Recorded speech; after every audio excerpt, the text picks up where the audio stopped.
हेर्नुहोस् प्रधानमन्त्री खानीको लरको उठुटी प्रधानमन्त्री रवि चुडाल बन्छ अब म बन्छ प्रधानमन्त्री उहाँ नि बन्नुहुन्छ अरे प्रधानमन्त्री मलाई प्रधानमन्त्री बनाइदिनुस् म कस्तो निर्णय गरिदिन्छु भने उहाँ हेर्नुहोस् उहाँ मलाई त प्रधानमन्त्री नभइकन त म बस्नै सक्दिनँ क्या म त छटपट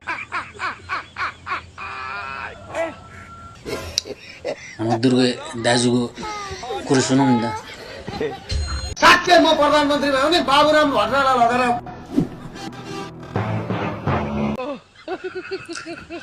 सबलाई प्रधानमन्त्री बन्नु परेछ मै हो प्रधानमन्त्री फागुन 21 गतेको निर्वाचन पछि प्रधानमन्त्री को हो त प्रधानमन्त्री बालेन शाह त्यस्ता मुला प्रधानमन्त्री बन्छु भनेर कहिले आएको थिए 1 बन्छु 2 बन्छु 3 बन्छु यो देशको प्रधानमन्त्री म बन्छु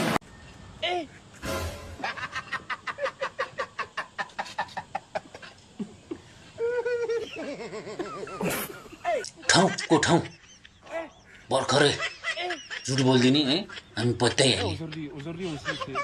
वाह वाह वाह